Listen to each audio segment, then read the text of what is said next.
starting in 2017. Eamon Javers is here to explain all that. Morning, Eamon.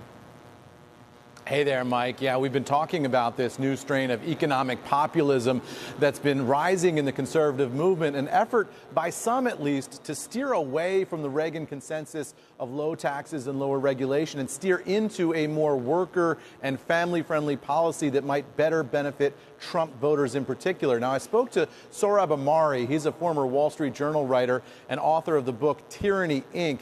He says the goal of this new populist economics is to reverse the hollowing out of the American middle class that has led to many of the pressures on American families that are driving the anger of today's culture wars. And in a Republican Party that he says increasingly represents what he calls downscale America, Ahmari argues that there's a political imperative to harvest a vast swath of voters out there. These voters, he argues, believe in traditional male and female gender labels, but they also embrace the economic gains of the New Deal, which is traditionally seen as something from the left. So they love Social Security and they support unions, particularly the unions that they themselves belong to. They also want a stable financial foundation for their lives, one that they don't necessarily see as available in a service sector-based economy.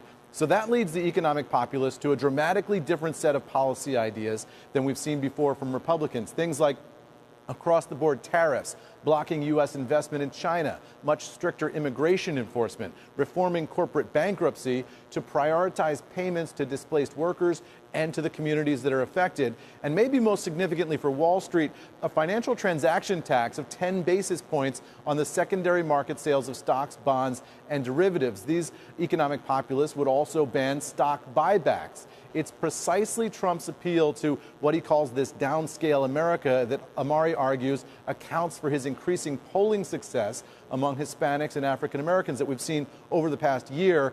That's befuddled pundits inside the Beltway for months as to why that's happening. It also suggests a possible route to a Trump coalition in 2024 that could be broader than many in Washington or on Wall Street are anticipating right now. Becky, back over to you.